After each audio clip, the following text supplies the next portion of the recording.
Et ce matin, à la une en Israël, on va parler du réseau clandestin du Hamas en Europe.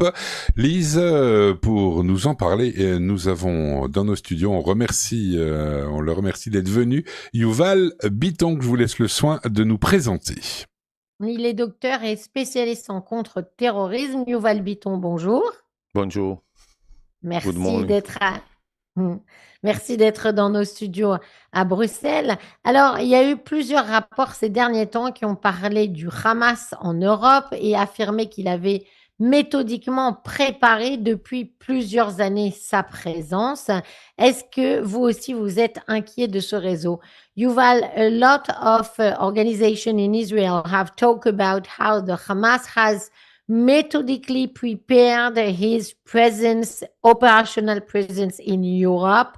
Do you feel that this is a big threat to Europe today? Yes, today is a big threat for Europe, for United States, as it was exact a threat for Israel. We must understand that Hamas is part of the Muslim Brotherhood, and their mode of action is clear here in Israel, in United States, everywhere. The Muslim Brotherhood try to invite it to the political issues. Their mode of action is first society. They try first to act in social media and to help the low as I can to say, they try to help the poor. They try to establish a separation system of health, separation system of education, and when they become strong, they try to act and to take the control over the country that give them the opportunity to be part of the society. It's exactly what's happened in Israel. It's happened in Egypt. It's happened everywhere that the Muslim Brotherhood react. And this is the mode of their operation. And it become a threat to Europe because the Europe country, they did not look at them, view the Muslim Brotherhood as a threat. When they will wake up, it maybe will be too late. They will be everywhere, in political issue, in the society system, everywhere, and they wanted in the future their rule.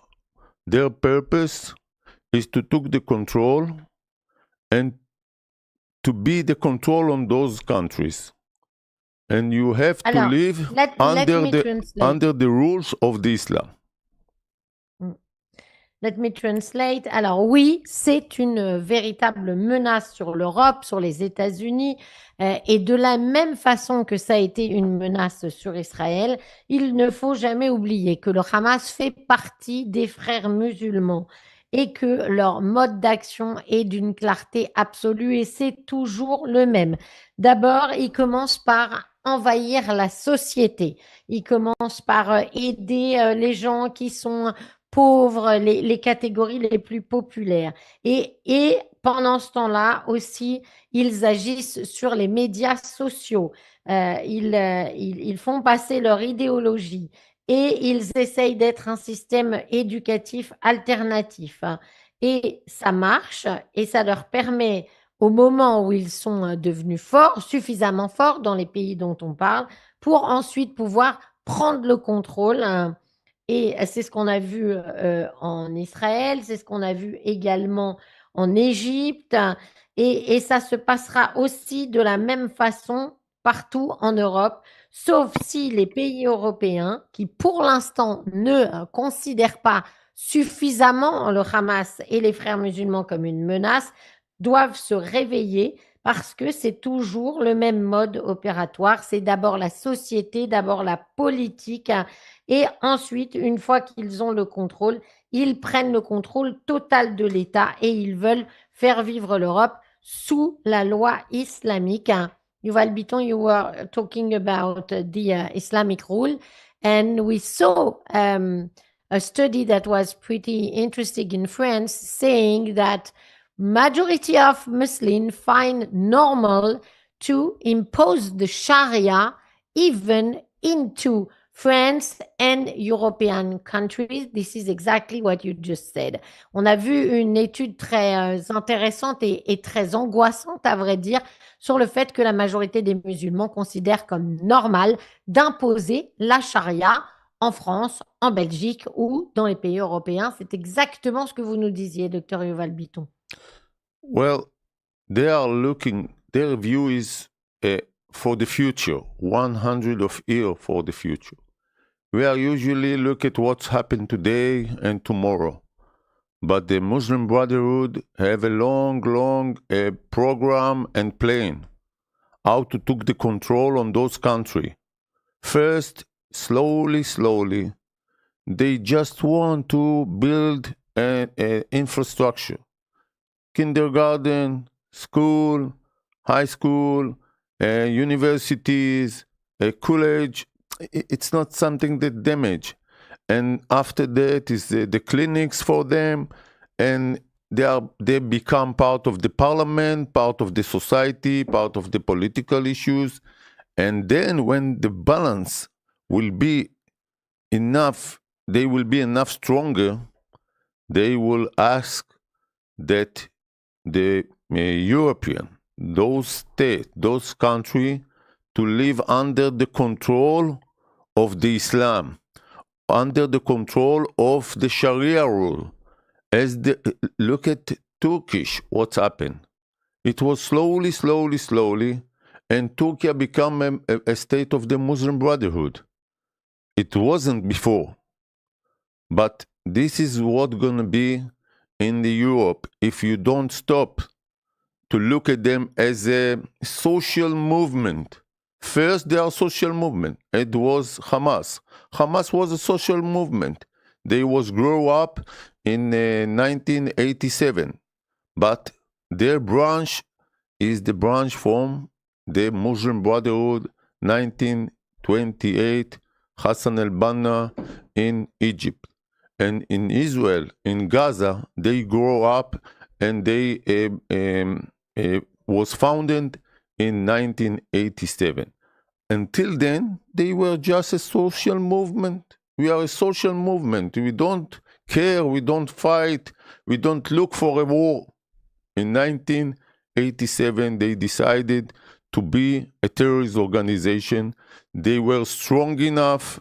They were everywhere in the society, in the political issues, and they become strong enough to start with war. This is the moment that they want to take the control. In 2007, they took the control in Gaza using a force against who? Not against the Jewish, not against the Christians, against their own people. Their brothers from the Fatah, they killed more than 1,000 of Fatah members. They beheaded.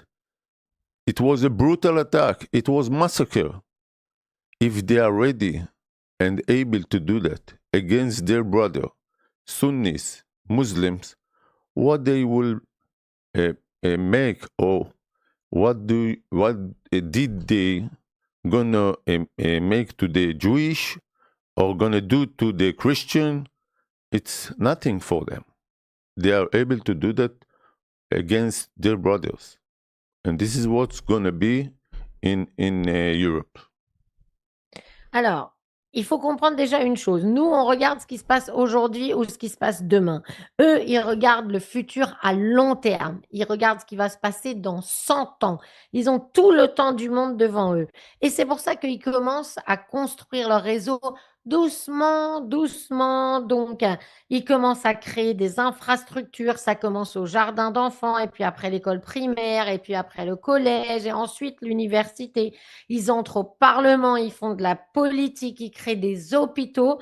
Et quand ils considèrent qu'ils sont suffisamment forts et suffisamment implantés, c'est ce que je vous disais, alors c'est à ce moment-là qu'ils lancent le vœu de faire vivre les gens sous le contrôle de l'islam, sous la charia. Regardez ce qui s'est passé en Turquie. C'est devenu un État des frères musulmans. Ça ne l'était pas avant. Et pour que ça ne se passe pas en Europe, il faut absolument qu'on arrête de les regarder comme s'ils étaient un mouvement social. Ils ne sont pas un mouvement social. C'est un mouvement terroriste. Maintenant, le Hamas, au départ, a commencé comme ça en 1987, et puis en Égypte en 1998 et à Gaza en 1997. Ils étaient juste un mouvement social et ils disaient on ne veut pas se battre, on ne veut pas la guerre, jusqu'au moment où ils ont décidé de commencer l'action terroriste parce qu'ils étaient assez forts pour le faire. Et à ce moment-là, ils ont même tué des milliers de leurs frères, les membres du Fatah, leur organisation palestinienne concurrente. Donc imaginez que s'ils sont capables de faire des massacres sur leurs frères musulmans, vous pensez bien qu'ils n'auront pas de problème à faire des massacres contre les juifs ou contre les chrétiens et à faire tout ça en Europe. Yuval Bitton, pendant vos diverses missions en Israël, vous avez fait partie notamment de ceux qui ont sauvé Yahia Sinwar. Et malheureusement, on s'en repent après le 7 octobre. Est-ce qu'aujourd'hui, vous regrettez ces échanges de prisonniers et ce sauvetage de Yahia Sinwar?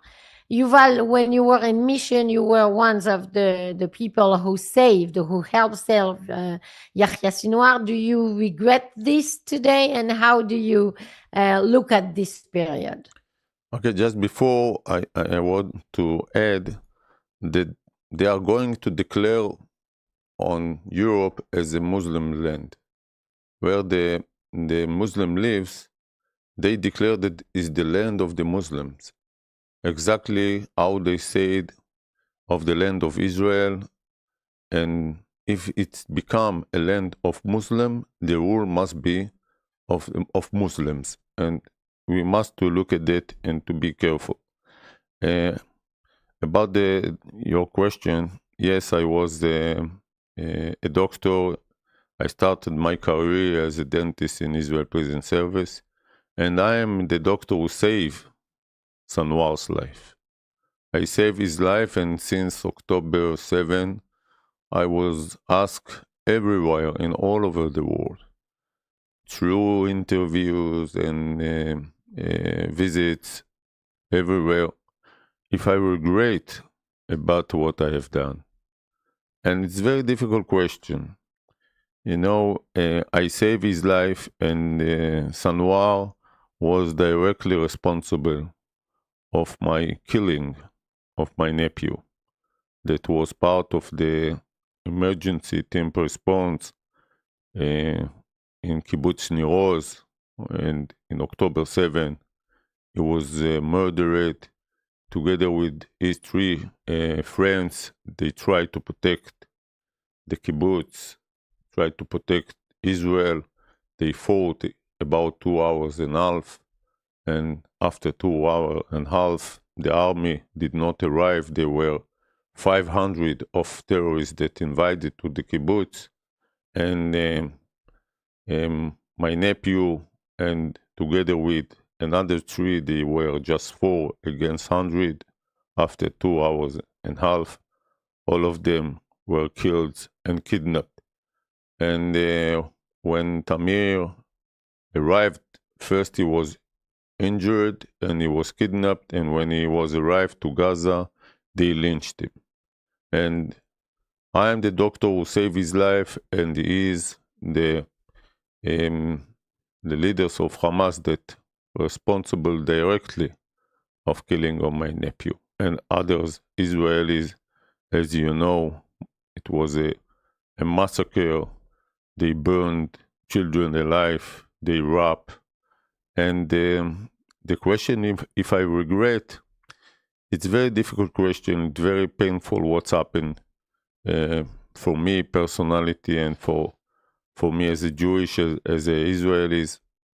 And the answer is not, because this is those our values as a Jewish, as a Israelis.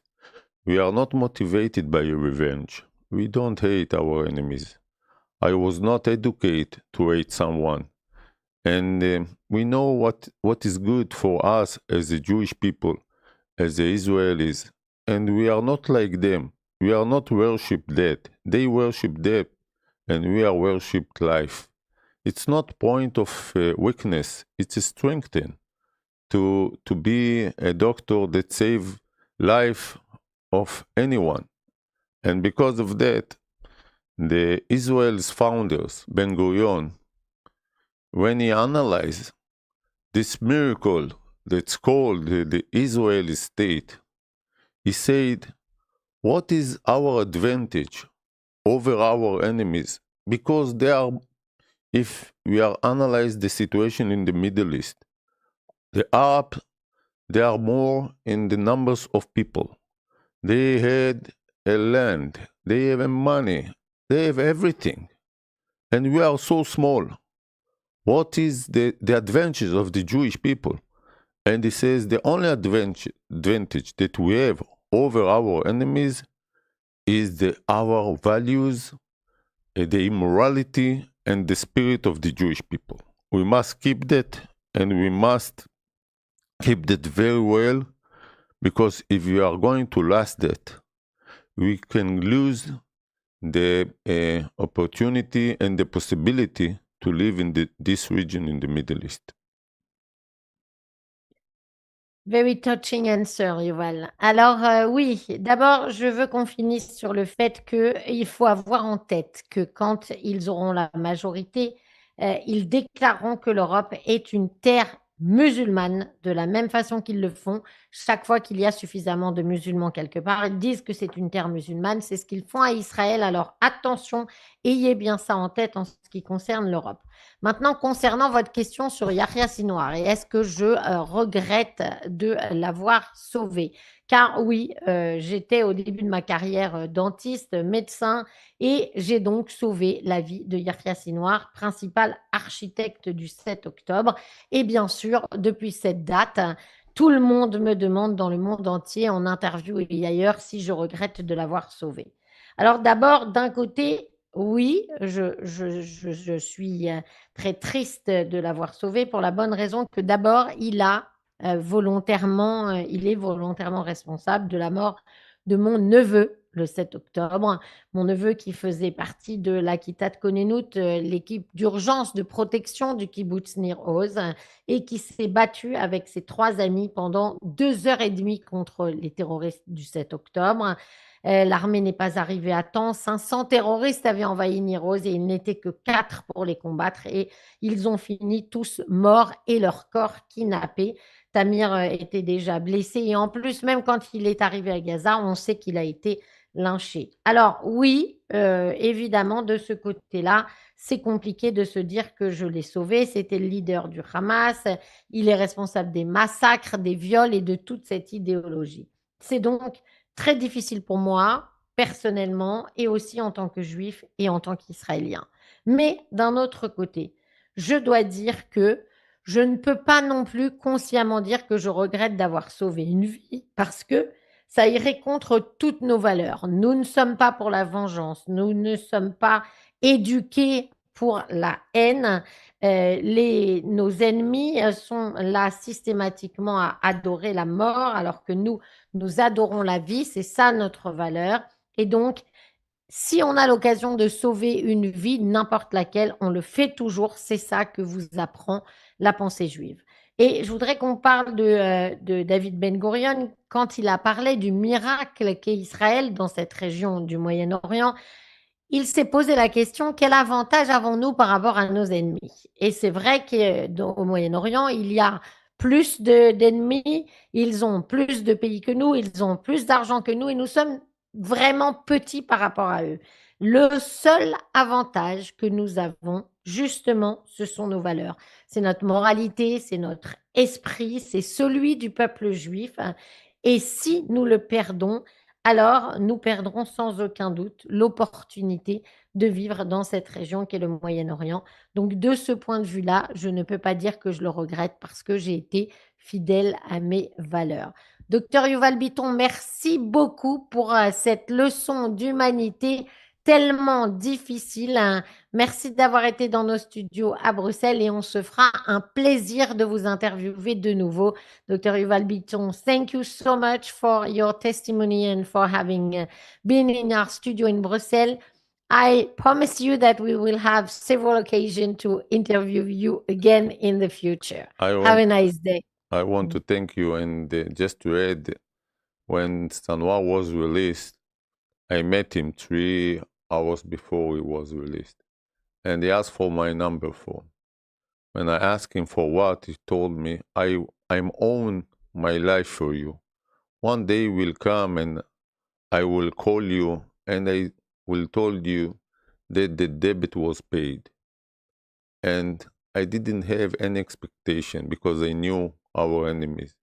As you see how he paid his debit, he kills my nephew and the others, my brothers and sisters in Israel. And because of that, we must be careful from our enemies and to know our enemies, who are they and how they are acting. And for me to be here is very, very important, and I'm proud to be here with you and to understand what's happened to the Jewish community.